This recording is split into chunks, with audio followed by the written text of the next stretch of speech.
শুভ দুপুর। আমন্ত্রণ ব্যবসা বাণিজ্য আর অর্থনীতি সবশেষ সংবাদ ও বিশ্লেষণ নিয়ে নিউজ 24-এর নিয়মিত আয়োজন নিটল টাটা বিজনেস আওয়ারে সাথে আছি আমি হোসাইন শাহাদাত। রবি থেকে বৃহস্পতিবার দুপুর 1টায় প্রচারিত হচ্ছে আমাদের এই অনুষ্ঠান। গোটা আয়োজনে দেশ বিদেশের ব্যবসা বাণিজ্যের সবশেষ খবর ছাড়াও থাকছে খবরের বিশ্লেষণ। এছাড়াও শেয়ার বাজার ও মুদ্রা বাজারের আপডেট সহ জানাবো আন্তর্জাতিক বাণিজ্যের হালচাল। আর কিছুক্ষণ পরেই সংকোচনমূলক ধারা অব্যাহত রেখে ঘোষণা করা হবে নতুন অর্থ বছরের প্রথম মুদ্রানীতি। এবারই প্রথমবারের মতো বাংলাদেশ ব্যাংকের ওয়েবসাইটে এটি প্রকাশ করা হবে। এই নিয়ে কোনো সংবাদ সম্মেলন করা হবে না। তবে মুদ্রানীতির এবারের মূল চ্যালেঞ্জ, অর্থাৎ গত কয়েক বছরের মতো এবারও মূল চ্যালেঞ্জ হবে মূল্যস্ফীতির লাগাম টেনে ধরা। তাই আবারও নীতি সুদ হার বাড়ানোর সিদ্ধান্ত আসছে। তবে বিশ্লেষকরা বলছেন ব্যাংকগুলোকে টাকা সরবরাহ অব্যাহত রেখে মূল্যস্ফীতি নিয়ন্ত্রণ সম্ভব নয়। আর ব্যবসায়ীরা বলছেন সুদ হার বাড়লে বাধাগ্রস্ত হবে বেসরকারি বিনিয়োগ। বাজারে নগদ অর্থের যোগান কেমন থাকবে, কতটা ঋণ বেশি পাবেন উদ্যোক্তারা, সরকারি বা কতটা ধার করতে পারবে ব্যাংকিং খাত থেকে, এমন সব লক্ষ্যই নির্ধারণ করে কেন্দ্রীয় ব্যাংক মুদ্রানীতিতে। মূল্যস্ফীতির লাগাম টানতে গত 2 বছর ধরে সেই রূপরেখায় নীতি সুদ হার বাড়িয়ে আসছে কেন্দ্রীয় ব্যাংক। সবশেষ গত জানুয়ারিতে ঘোষিত মুদ্রানীতিতে নীতি সুদ হার 7.75% থেকে বাড়িয়ে 8% করা হয়েছে। এবারও সেই পথেই হাঁটছে বাংলাদেশ ব্যাংক। তবে অর্থনীতিবিদরা বলছেন ব্যাংকগুলোকে টাকা সরবরাহ অব্যাহত রেখে মূল্যস্ফীতি নিয়ন্ত্রণ সম্ভব নয়। এই যে শর্তহীন লিকুইডিটি সাপোর্ট দেয়া হচ্ছে দুর্বল ব্যাংক যাদের তারল্যের সংকট আছে, এটা বন্ধ করতে হবে। বাংলাদেশ ব্যাংকের প্রায়োরিটি হওয়া উচিত মূল্যস্ফীতি নিয়ন্ত্রণ। প্রবৃদ্ধি, বিনিয়োগ, এক্সপোর্ট, এই সমস্ত যে রিয়েল ইকোনমির যে ব্যাপারগুলি আছে, এগুলো ট্যাকেল করার জন্য অন্য পলিসির ব্যবহারটা বেশি গুরুত্বপূর্ণ, বিশেষ করে ফিসক্যাল পলিসি। নীতি সুদ হার বাড়ানোর ফলে ব্যাংক ঋণের সুদ হার এখন সর্বোচ্চ 16% ছুঁয়েছে।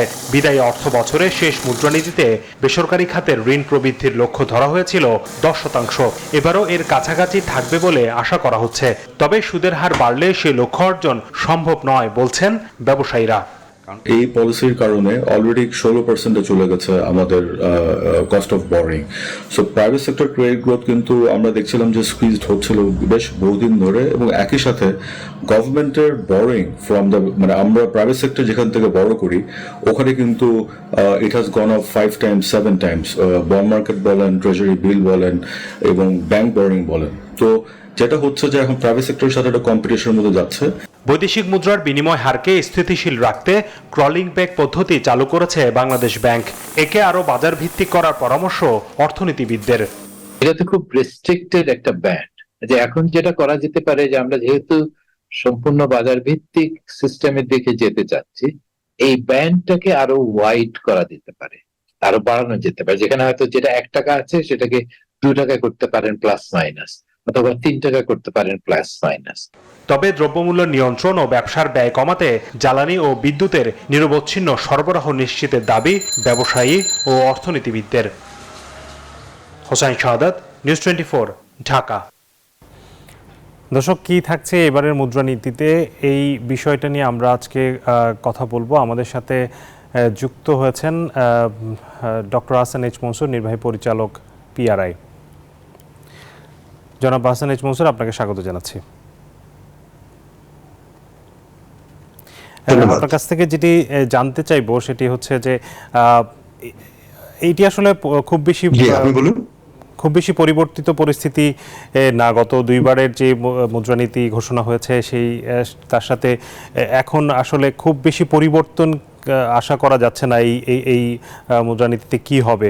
তবে একটি পরিবর্তনই দেখা যাচ্ছে, সেটি হচ্ছে গভর্নর এবার কথা বলবেন না, তিনি ওয়েবসাইটে আসলে প্রকাশ করা হবে এবারই প্রথমবারের মতো। আপনার কাছে একটু জানতে চাই যে এবারের মুদ্রানীতিটা আসলে কেমন হতে যাচ্ছে, কি থাকতে যাচ্ছে এখানে।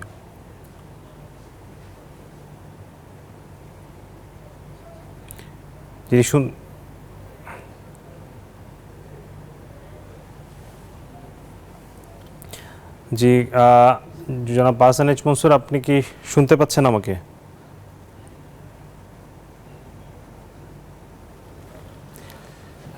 দর্শক, আমরা এই মুহূর্তে একটি বিরতি নিতে হচ্ছে। আমাদের অতিথি তাকে আমরা সংযোগ হারিয়ে ফেলেছি। আমরা বিরতির পর এসে আবারও আলোচনায় ফিরব। নিটল ডটা বিজনেস আওয়ারে আবারও স্বাগত জানাচ্ছি আপনাদেরকে। আপনাদের সাথে আছি আমি হোসাইন শাহাদাত। দর্শক, আমরা বিরতির আগে আলোচনায় ঢোকার চেষ্টা করছিলাম। আমাদের সাথে যুক্ত আছেন পলিসি রিসার্চ ইনস্টিটিউটের নির্বাহী পরিচালক ডক্টর হাসান এইচ মনসুর। আমরা আলোচনা করব আজ মুদ্রানীতি নিয়ে। আর কিছুক্ষণ পরই অর্থাৎ বিকেল 3টায় বাংলাদেশ ব্যাংক ওয়েবসাইটে তাদের মুদ্রানীতি ঘোষণা করবে এই চলতি অর্থ বছরের প্রথম 6 মাসের জন্য। সেটি নিয়ে আলোচনা করতে চাই। আমাদের সাথে অতিথি যুক্ত আছেন। হাসান এইচ মনসুর, আপনাকে আবারও স্বাগত জানাচ্ছি। আপনার কাছ থেকে যেটি জানতে চাচ্ছিলাম যে নতুন মুদ্রানীতি ঘোষণার যেই বর্তমান পরিপ্রেক্ষিত, আমরা জানি দেশে একটি অস্থির অবস্থা চলছে। সেটিকে বাদ দিলে আমাদের যে বর্তমানে মূল্যস্ফীতির যে অবস্থা, গত অর্থ বছরের যেই সবশেষ মুদ্রানীতি ঘোষণার সময়ে একটি লক্ষ্য নির্ধারণ করা হয়েছিল যে জুন নাগাদ মূল্যস্ফীতি 7.5% নামিয়ে আনা সম্ভব হবে, কিন্তু সেটির ধারে কাছেও আসলে যাওয়া সম্ভব হয়নি। যেসব পলিসিগুলো নেওয়া হয়েছে সেগুলো আসলে কেন কাজ করেনি, এবং নতুন মুদ্রানীতিতে এই আগের পলিসি, একই পলিসিতে যদি আবারও একই ধরনের মেজাজগুলো নেওয়া হয়, সেক্ষেত্রে সেটি কি আসলে কোনো কার্যকর ভূমিকা রাখতে পারবে? প্রথমত আমি বলবো যে গত বছরের গত যে মুদ্রানীতি ঘোষণা করা হয়েছিল 6 মাস আগে, সেটা ঘোষণা করা হয়েছিল যেটা সংকোচনমূলক হবে, কিন্তু বাস্তবে দেখা গেল যে সেটা কিন্তু সেইভাবে কার্যকর কোনো পদক্ষেপ নেওয়া হয়। হ্যাঁ, পলিসি রেট 0.5% বাড়ানো হয়েছিল সেই সময়। এর বাইরে অর্থাৎ আমাদের ইন্টারেস্ট রেট পলিসিটাও কিন্তু তখনও বাজার ভিত্তিক করা হয়নি। তখন বলা হচ্ছিল যে 9.6 থাকবে, পরবর্তীতে 9.6 উঠিয়ে তারা স্মার্ট ইন্টারেস্ট রেট পলিসি করবে, পরে সেটা বাদ দিয়ে দেন। তো যাই হোক, এখন যেটা হয়েছে সেটা হচ্ছে যে আমি মনে করি যে কারেকশনটা দরকার ছিল, যেটা 6 মাস আগে বলা হয়েছিল কিন্তু করা হয়নি। দেরিতে হলেও মে মাসে ইন্টারেস্ট রেটটাকে বাজার ভিত্তিক করা হয়েছে, সেটা একটা ভালো দিক আমি মনে করি। এবং এটার সাথে যেটা মে মাসে করা হয়েছে, এক্সচেঞ্জ রেটটাকেও বাজার ভিত্তিক করা হয়েছে। এখন যেটা করতে হবে সেটা কিন্তু খুব বেশি কিছু নয় বাংলাদেশ ব্যাংকের জন্য। এই মুদ্রানীতিকে অর্থাৎ ইন্টারেস্ট রেট পলিসিকে বাজার ভিত্তিকই রাখতে হবে, এক্সচেঞ্জ রেট পলিসিকেও বাজার ভিত্তিক রাখতে হবে। অল্প কিছু মার্জিনাল অ্যাডজাস্টমেন্ট হয়তো করা দরকার। আগেরটা আগের যে মুদ্রানীতি যেটা ঘোষণা করা হয়েছিল, যেহেতু সেটা বাস্তবায়ন করা হয় নাই, সেজন্য আমরা কোনো ফল পাইনি। সেই জন্য নীতিকে দোষ দিয়ে লাভ নেই, নীতির বাস্তবায়নকে আমি ব্লেম করবো। তো এখন যেটা হচ্ছে, বাস্তবায়নটা মোটামুটি ঠিক আছে, তিনটে জায়গায় করতে হবে বলে আমি মনে করি। একটা হচ্ছে যে পলিসি রেটটাকে একটু বাড়াতে হবে। এটা যদি একটু বাড়ানো হয় তাহলে এটা রিইনফোর্স করবে সরকারের মুদ্রানীতির যে ভালো পজিশন গুলো আছে সেটাকে আরো শক্তিশালী করবে। দ্বিতীয়ত হচ্ছে যে টাকা ছাপিয়ে ব্যাংকগুলোকে যে লিকুইডিটি সাপোর্ট দেওয়া হচ্ছে সেটা বন্ধ করতে হবে বা বড়ভাবে কমিয়ে ফেলতে হবে, কারণ এটার মাধ্যমে কিন্তু টাকা ছাপানো হচ্ছে এবং সেই টাকা কিন্তু মূল্যস্ফীতিকে উস্কে দিচ্ছে। এবং আমি কিছুটা বলবো দায়িত্ব জ্ঞানহীন ভাবেই চাহিদা মাত্র আমরা কিছু অনেকগুলো ব্যাংকে টাকা দিচ্ছি, যে জন্য তাদের কোনো দায়বদ্ধতা নেই। তারা যে একটা রিফর্ম করবে, একটা অবস্থার পরিবর্তন ঘটাবে, যে অবস্থার জন্য তারা আজকে লিকুইডিটি সংকটে ভুগছে, তারল্য সংকটটা এমনি হয় না, তাদের অব্যবস্থাপনার জন্য হয়েছে। সেই অব্যবস্থাপনা দূর করার কোনো ব্যবস্থা না নিয়ে বাংলাদেশ ব্যাংক যদি তাদেরকে লিকুইডিটি সাপোর্ট দিতে থাকে, তাহলে তাদের অবস্থার উন্নতি হবে না এবং দেশের অর্থনীতির ক্ষতি হবে। কাজে বাংলাদেশ ব্যাংকে এই অবস্থা থেকে সরে আসতে হবে। 3 নম্বর যেটা হচ্ছে, আমি মনে করি যেটা করতে পারলে ভালো, সেটা হচ্ছে যে এক্সচেঞ্জটাকে বাজার ভিত্তিক করা হয়েছে ঠিকই, সেটা ঠিক আছে। এখানে যেটা যে ক্রলিং পেগ সিস্টেমের সেন্ট্রাল রেট 117 আছে, সেটাও মোটামুটি ঠিক আছে। আমি বলবো যে এখানে স্প্রেডটা অর্থাৎ মুভমেন্টের যে রেঞ্জটা সেটা 2% করে দিক সরকার, তাহলে পরে 2 টাকা 2.25 টাকার মতো হয়তো প্লাস মাইনাস হবে এবং সেটা তখন বাজারকে দিক নির্দেশনা একটু ভালোভাবে দিবে। তো এটা আমি আশা করি একটু ফ্লেক্সিবিলিটি দেখানো, এটা অবশ্য ঘোষণায় থাকবে কিনা জানি না, কিন্তু বাংলাদেশ ব্যাংক বলতে পারে যে তারা আর একটু ফ্লেক্সিবিলিটি দেখাবে এক্সচেঞ্জ রেটের বাজার ভিত্তিক ডিটারমিনেশনের ব্যাপারে। 2% যথেষ্ট, প্লাস অথবা 2% মাইনাস সেন্ট্রাল রেটের সাথে 117 সাথে, এটুকু করলে পরে 3টে জায়গায় যদি করে এবং সাথে একটা ঘোষণা যে গত বছর যেভাবে টাকা ছাপিয়ে বাজেটের জন্য কোনো সাপোর্ট দেওয়া হয়নি, সেই নীতিটা যেন সামগ্রিকভাবে এই অর্থ বছরে বলবৎ থাকে। এই কতগুলো জিনিস করলে পরে আমি মনে করি আমাদের মূল্যস্ফীতি 6.5 নেমে আসবে বা আরো নিচে নেমে যেতে পারে, সে বিষয়ে আমার কোনো সন্দেহ নাই। কিন্তু এই জিনিসগুলোকে একটু পরিবর্তন করে আরেকটু টাইট পজিশনে নিয়ে যেতে হবে মনিটারি পলিসিকে, তাহলে আমরা অবশ্যই ফল পাবো, মূল্যস্ফীতি অবশ্যই কমে আসবে এবং আগামীতে ইন্টারেস্ট রেটও কমে আসবে। অনেকে বলছিলেন উদ্যোক্তারা বিশেষ করে যে ব্যাংকের ঋণের প্রবাহ কমে যাবে যদি ইন্টারেস্ট রেট বাড়ে। আমি মনে করি তারা ব্যাংকের ব্যক্তি খাতে ঋণের প্রবাহ কমছে একটাই কারণ, সেটা হচ্ছে সরকার অনেক টাকা নিয়ে নিচ্ছে, সেটার কারণে। এবং সরকারকে সেখান থেকে একটু ভাবতে হবে যে সরকার সব টাকা নিলে ব্যক্তি খাতের জন্য টাকা থাকবে না। এখানে যে জিনিসটা দরকার, আমি একটু শুদ্ধ করবো আমাদের যারা উদ্যোক্তা তাদেরকে, ইন্টারেস্ট রেট বাড়লে ডিপোজিট বাড়ে, ডিপোজিট বাড়লে লোন দেওয়ার সক্ষমতা বাড়ে ব্যাংকগুলোর। কিন্তু সেই সক্ষমতা বাড়ার সাথে সাথে যদি ব্যাংকগুলো এই টাকাটা সরকারকে দিয়ে দেয় তাহলে অবশ্যই ব্যক্তি খাত সেই টাকাটা পাবে না। সমস্যাটা কিন্তু ইন্টারেস্ট রেট পলিসি নয়, সমস্যাটা হচ্ছে ব্যক্তি খাতের মানে ক্রাউডিং আউট হয়ে যাচ্ছে সরকার কর্তৃক। সেই জায়গাটা হস্তক্ষেপ করতে হবে, সরকারকেই করতে হবে। বেশি কিছু করার আছে। আমরা যেটি দেখেছি যে সাম্প্রতিক সময়ে প্রধানমন্ত্রী চীনে গেছেন এবং সেখান থেকে যে পরিমাণ লোন পাওয়ার কথা ছিল সেটি আমরা পাচ্ছি না। এবং যদি এমনটা হয়ে থাকে যে আগামীতে বিভিন্ন জায়গা থেকে আমাদের যেসব বিদেশি অনুদান বা বিদেশি লোন পাওয়ার বিষয়গুলো আছে সেখানে যদি আমরা সেভাবে সফল হতে না পারি, সেই লোনগুলো সেভাবে না পাই, সেক্ষেত্রে যে ঘাটতি বাজেট মেটানোর জন্য সরকারের তো আসলে বিকল্প থাকবে না আমাদের ব্যাংকিং সেক্টরের উপর নির্ভর করা ছাড়া। সেটি আসলে কতটা ক্রাইসিস তৈরি করবে এই আগামী দিনে, বিশেষ করে এই অর্থ বছরে? দেখুন, আমাদের একটা প্রত্যাশা ছিল যে সরকার হয়তো 5-7 বা 10 বিলিয়ন পর্যন্ত সব মিলিয়ে নিয়ে আসতে পারবে বিদেশ থেকে বাজেট সাপোর্ট হিসাবে। সেটা যদি তাহলে কিন্তু আমাদের এই যে রিজার্ভের সেটা অনেকটা কেটে যেত এবং লিকুইড সাপোর্টও সরকার দিতে পারতো, কারণ রিজার্ভ বাড়লে বাজারে টাকা চলে আসছে, সরকার ব্যয় করতে পারতো, সেই টাকাটা বাজারে চলে আসছে। কিন্তু সেটা এখন হচ্ছে না বলে প্রতীয়মান হচ্ছে। আমার কাছে যেটা, আমার যে প্রত্যাশা ছিল যে বাংলাদেশ 3-4টে জায়গাতে দেশ থেকে মোটামুটি ভালো একটা অঙ্কের অর্থ জোগাড় করতে পারবে, তার মধ্যে অন্যতম ছিল চীন, ভারত, সৌদি আরব এবং ইউএই। কিন্তু এখন পর্যন্ত আমরা কোনো জায়গা থেকেই কোনো মানে সরকারি ঘোষণা এখন পর্যন্ত পাইনি যেটার ভিত্তিতে আমরা বলতে পারবো যে এই সংকটটাকে আমরা দ্রুত সমাধান করতে পারবো। হবে ঋণ করে তো পার্মানেন্ট করে সলিউশন না। হ্যাঁ, এবছরের জন্য আমাদের একটা আমরা রিজার্ভটাকে বাড়াতে পারতাম, সেটা ভালো হতো। কিন্তু সেটা নাও হয়, আমাকে চেষ্টা করতে হবে টাইটনিং করে আমাকে রিজার্ভ বিল্ড আপটা করতেই হবে। রিজার্ভ বিল্ড আপটা করতে হলে পরে সরকারকে অবশ্যই কিছু বেল্ট টাইটনিং করতে, ব্যয় কমাতে হবে। আমি বলেছিলাম সরকারের উদ্দেশ্যে যে বাজেটের পরে আমি বলেছিলাম যে এই বাজেটকে পক্ষে 70-80 হাজার কোটি টাকা ছেটে ফেলে দিতে হবে, সবচেয়ে ভালো হয়। সেটা করতে পারলে তাহলে এই ব্যাংকিং খাতে ঋণ, বেসরকারি খাতে প্রাপ্তিটা বাড়বে সমপরিমাণে। একই সাথে যেটা হবে সেটা হলো যে সরকার মানে যা অভ্যন্তরীণ চাহিদাটাকে কমিয়ে ব্যালেন্স অফ পেমেন্টকে একটু শক্তিশালী করতে পারবে এবং সেটাও সরকারের জন্য দেশের জন্য ভালো হবে।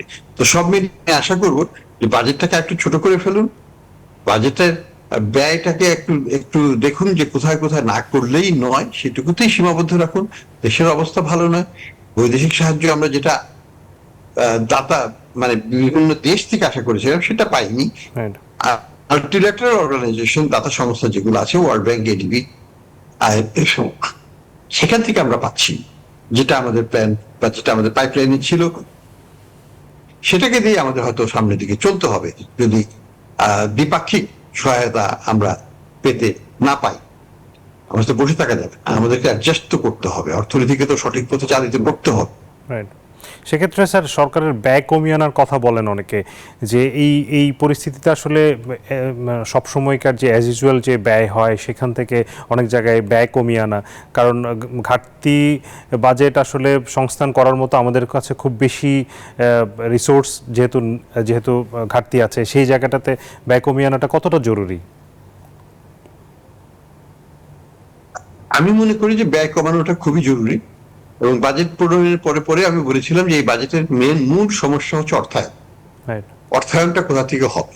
হ্যাঁ, সরকার বলছে যে 1,00,00,000,000 টাকা বিদেশি সাহায্য দিয়ে তারা এটাকে বিদেশি সাহায্যটা করবেন, এবং 1,37,500,000,000 টাকা ব্যাংক থেকে নেবেন, এবং আরো 20,000 কোটি টাকার মতো তারা নন ব্যাংক সোর্স থেকে নেবেন। কিন্তু এই যে বিশাল পরিমাণ 155-60 কোটি টাকার মতো, তারা 1,55,000 কোটি টাকার মতো তারা অভ্যন্তরীণ খাত থেকে নেবে, এটা কিন্তু খুবই চ্যালেঞ্জিং হবে, এটা পাওয়া যাবে না। এবং রাজস্ব যে হঠাৎ করে বাড়বে সেটাও আশা করা ঠিক নয়, এবং রাজস্ব বাড়ানোর জন্য কোনো বড় রকমের রিফর্মও হাত দেওয়া হয় নাই এখন পর্যন্ত, এই বাজেটে ঘোষণাও নাই। কাজে রাজস্ব তো এমনি এমনি বাড়বে। সব মনে করি যে ব্যয় সংকোচনই হচ্ছে একমাত্র উপায় সরকারের জন্য, যদি আমরা রিজার্ভটাকে একটু বাড়াতে চাই, যদি আমরা মূল্যস্ফীতিকে কমাতে চাই, যদি আমরা এক্সচেঞ্জ রেটকে স্টেবল রাখতে চাই, যদি আমরা মূল্যস্ফীতিকে আবার 5-6 কোঠায় নামিয়ে আনতে চাই, তাহলে আপাতত মনিটারি পলিসির এই সংকোচনমূলক নীতিটাকেই ধরে রাখতে হবে, পলিসি রেট বাড়াতে হবে,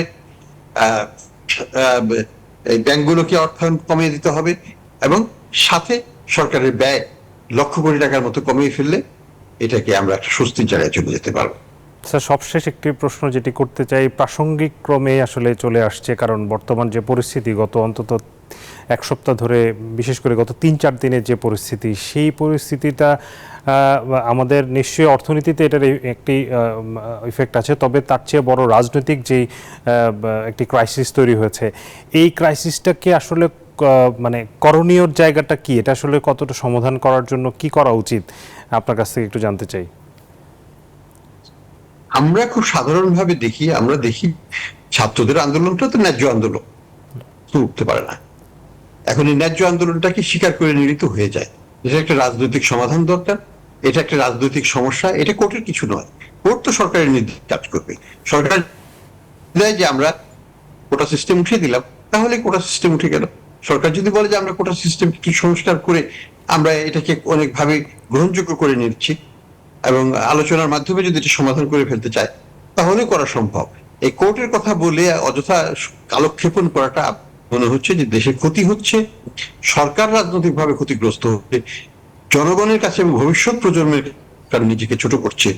এটা দরকার, এখনই এটাকে চূড়ান্ত সমাধান করে ফেলাটা দরকার, কারণ দেরি করলে আমাদের অর্থনৈতিক ক্ষতি হবে, রাজনৈতিকভাবে সরকার ক্ষতিগ্রস্ত হবে, দেশ ক্ষতিগ্রস্ত।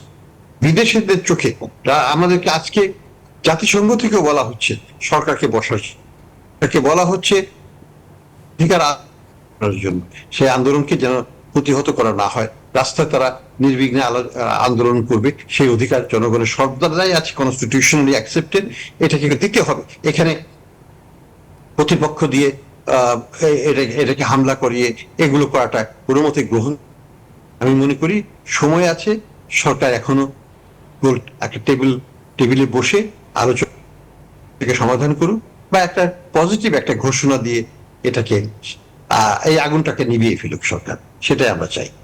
জি জি, অবশ্যই স্যার, আমরাও আশা করছি যে সরকার আসলে এই বিষয়টা যত দ্রুত অনুধাবন করবে। আসলে আমাদের ছাত্ররা রাস্তায় আন্দোলন করছে, তারা মার খাচ্ছে, তাদের পরিবার উদ্বিগ্ন, পুরো দেশ উদ্বিগ্ন, দেশে একরকম অচল অবস্থা তৈরি হয়েছে। সব কিছু মিলিয়ে এটির সামনে অর্থনীতিরও একটি বড় প্রভাব আছে, রাজনৈতিক প্রভাব আছে। আমরা চাই না এই পরিস্থিতি চলুক। আপনাকে অসংখ্য ধন্যবাদ স্যার আপনার এই পরামর্শের জন্য। আমরা আশা করছি সরকার এই পরামর্শ শুনে একটি সঠিক সিদ্ধান্ত এবং বিবেচনা সম্পন্ন একটি সিদ্ধান্ত নিশ্চয়ই নেবে। আপনাকে স্যার অনেক ধন্যবাদ। ধন্যবাদ। আমরা দেশের কাম্য চাই, ভালো চাই। দর্শক, আমরা এতক্ষণ আলোচনা শুনছিলাম, আমাদের সাথে যুক্ত ছিলেন পলিসি রিসার্চ ইনস্টিটিউটের নির্বাহী পরিচালক আহসান এইচ মনসুর। এই মুহূর্তে আমরা চলে যাচ্ছি শেয়ার বাজারের খবরে।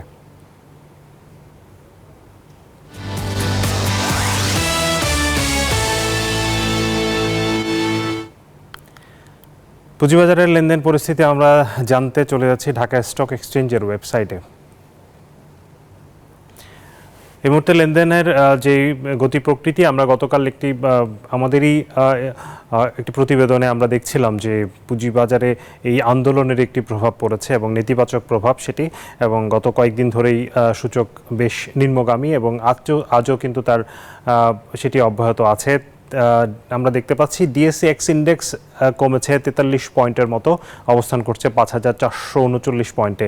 ডিএসসি-সরিয়া ইন্ডেক্স কমেছে 9 পয়েন্ট, ডিএস-30 কমেছে 14 পয়েন্টের মতো, এবং লেনদেন হয়েছে এখন পর্যন্ত 231 কোটি টাকা।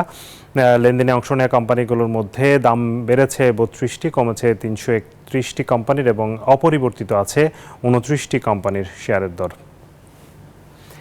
পুঁজিবাজারের পর জানাবো মুদ্রা, স্বর্ণ ও রূপার বাজারের আপডেট ও দরদাম। শুরুতেই মুদ্রা বাজার পরিস্থিতি। মুদ্রার বিনিময় মূল্য আজকে দেখতে পাচ্ছি আমরা, মার্কিন ডলার কেনা হচ্ছে 117 টাকায়, বিক্রি 118 টাকা। ইউরো 125 টাকায় কিনে 131 টাকায় বিক্রি করা হচ্ছে। পাউন্ডের কেনা দর 144 টাকা, বিক্রয় 150।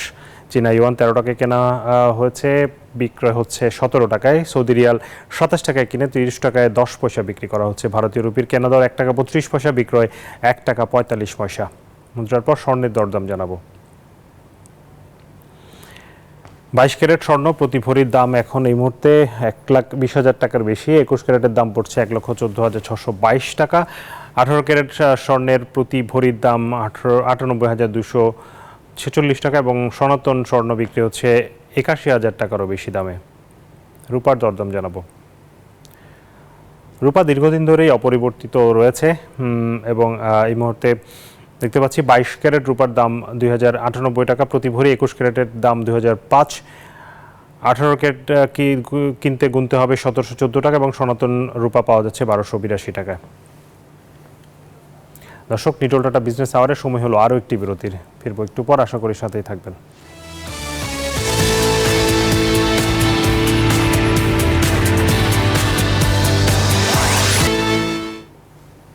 আবারও স্বাগত জানাচ্ছি নিটল টাটা বিজনেস আওয়ারে। চতুর্থ প্রজন্মের বীমা প্রতিষ্ঠান সোনালী লাইফ ইন্স্যুরেন্সের মালিকানা পরিবর্তনের পাইতারা চলছে। নিয়ন্ত্রক সংস্থা আইডিআর এর নিয়োগ দেয়া প্রশাসকের কারণে প্রতিষ্ঠানটির ব্যবসাও কমেছে।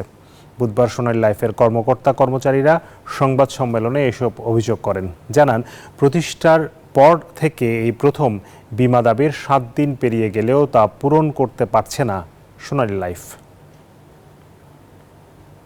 18 এপ্রিল সোনালী লাইফ ইন্স্যুরেন্সের পর্ষদ স্থগিত করে প্রশাসক নিয়োগ দেয় বীমা উন্নয়ন ও নিয়ন্ত্রণ কর্তৃপক্ষ আইডিআরএ। তবে দায়িত্ব নেয়ার পর প্রশাসকের বিরুদ্ধেই উঠে নানা অনিয়মের অভিযোগ। প্রতিবাদে লাগাতার কর্মবিরতিতে সোনালী লাইফের কর্মীরা। বুধবার আয়োজিত সংবাদ সম্মেলনে কর্মপরিবেশ নষ্ট করার অভিযোগ তোলেন কর্মীরা। পাশাপাশি নিয়ম বহির্ভূতভাবে বেতন ভাতা গ্রহণ করছেন প্রশাসক, এমন অভিযোগও তাদের। স্বাভাবিক নিয়মে 6 মাসের কম সময়ে উৎসব ভাতা না পাওয়ার বিধান থাকা সত্ত্বেও 7 কর্মদিবস ও তার কয়েকদিন বেশি চাকরি করেও প্রশাসক ও তার সহযোগীরা পূর্ণ বেতন সহ ঈদ বোনাস অনৈতিকভাবে নিয়ম বহির্ভূতভাবে গ্রহণ করেন। কর্মকর্তা কর্মচারীদের দাবি, অভিজ্ঞতা শূন্য প্রশাসক সাবেক এই সেনা কর্মকর্তাকে সরিয়ে একজন অভিজ্ঞ ব্যক্তিকে নিয়োগ দেয়ার। আমরা চাই একটি স্বচ্ছ তদন্ত, নিরপেক্ষ অডিট ফার্মের মাধ্যমে এবং এই রিপোর্টটি প্রকাশের মাধ্যমে আমাদের কর্মপরিবেশ ফিরিয়ে দেওয়া, এবং বর্তমানে যিনি আমাদের সরাসরি অভিভাবক হিসেবে যে প্রশাসক নিয়োগ হয়েছে, আমরা তারও পরিবর্তন চাই। ইন্টারন্যাশনাল অ্যাওয়ার্ড নিয়ে আসা একটা কোম্পানি, সেটার সুনাম, সেই সুনামটা আজকে একজন প্রশাসক মহোদয়ের কারণে সোনালী লাইফের যে অচল অবস্থা সৃষ্টি হয়েছে, সেটির কারণে সোনালী লাইফের কেরিয়ার হুমকির মুখে, সোনালী লাইফের 8 লাখের বেশি গ্রাহকের কেরিয়ার হুমকির মুখে, সোনালী লাইফের 30,000 কর্মীর বেশি যারা আছে তাদের কেরিয়ার হুমকির মুখে। দাবি আদায় না হওয়া পর্যন্ত লাগাতার কর্মবিরতির ঘোষণা দেন কর্মীরা। যদিও এর আগে তার বিরুদ্ধে আনা সমস্ত অভিযোগ মিথ্যা বলে দাবি করেছেন প্রশাসক অবসরপ্রাপ্ত ব্রিগেডিয়ার জেনারেল এস.এম. ফেরদৌস। যথাযথভাবে অনুমোদন নিয়েই ওনাদেরকে নিয়োগ দেওয়া হয়েছে, এবং তারা যে ফিল্ডে কাজ করবেন অন্যরা ওই ফিল্ডের এক্সপার্ট। ওয়ালেদ সাকিব, নিউজ 24, ঢাকা। এবারে জনপদের শিল্প ও বাণিজ্যের খবর।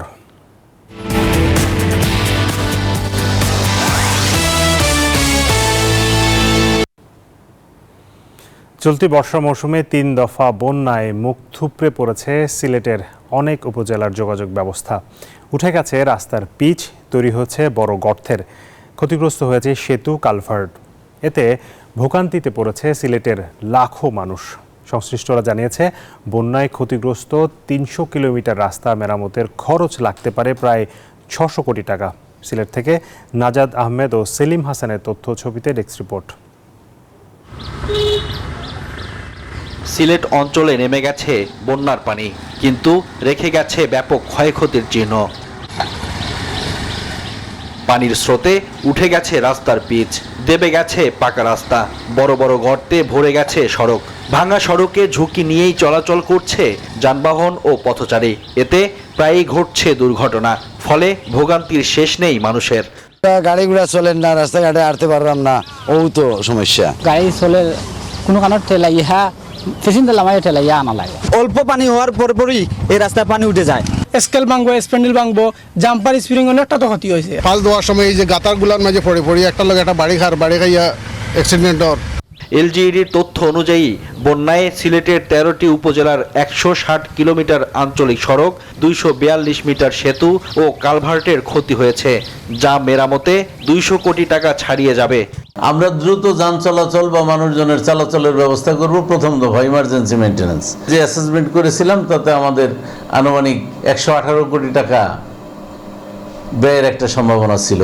তবে গোয়াইনঘাট, কোম্পানিগঞ্জ, জৈন্তাপুর, কানাইঘাট, ফেঞ্চুগঞ্জ উপজেলার 55 কিলোমিটার সড়ক মেরামতে প্রায় 380 কোটি টাকার হিসেব জানিয়েছে সড়ক ও জনপথ বিভাগ। পুরোপুরি সম্পূর্ণ করতে আমাদের একটু সময় প্রয়োজন হবে। আমার একটা সলিউশনে গেলে আমাদের 380 কোটি টাকার মতো প্রয়োজন হবে। বন্যায় ক্ষতিগ্রস্ত সড়কগুলো পুরোপুরি মেরামত করতে 2 বছর সময় লাগতে পারে বলে জানিয়েছে সংশ্লিষ্টরা। Desk report, news 24। এবারে বিশ্ব বাণিজ্যের খবর।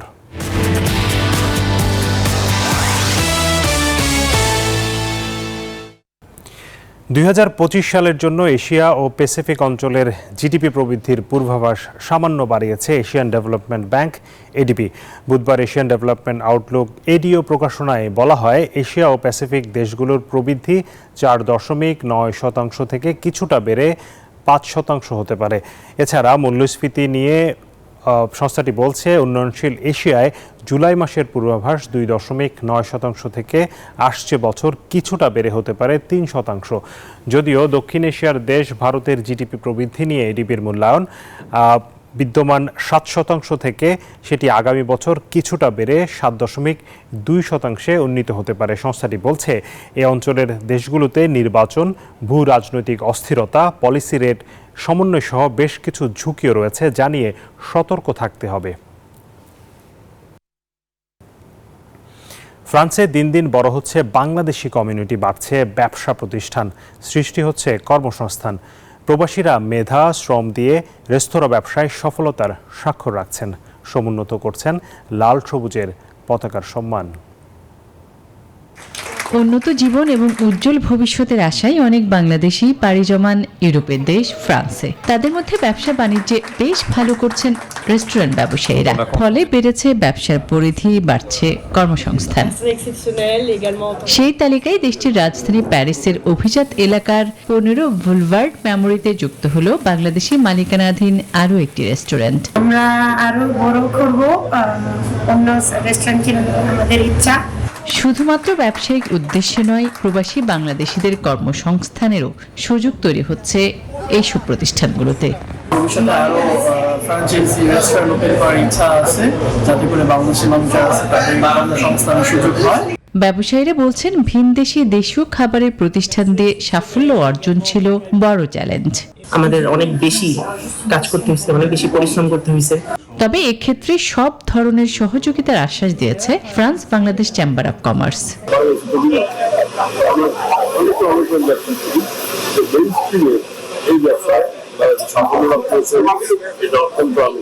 রেমিটেন্স যোদ্ধারা তাদের মেধা শ্রম দিয়ে ভিন দেশেও সফলতার স্বাক্ষর রাখছেন, সমৃদ্ধ করছেন দেশের অর্থনীতি। আসমাতুলি, নিউজ 24। দর্শক, এই ছিল নিটল ডটা বিজনেস আওয়ারের আজকের আয়োজনে। ব্যবসা বাণিজ্যের সবশেষ খবর ও খবরের বিশ্লেষণ জানতে চোখ রাখুন রবি থেকে বৃহস্পতিবার দুপুর 1টায় বিজনেস আওয়ারে। এছাড়া রাত 9টায় বিজনেস এক্সপ্রেস দেখার আমন্ত্রণ জানিয়ে এখানেই শেষ করছি। এতক্ষণ সাথে থাকার জন্য সবাইকে ধন্যবাদ।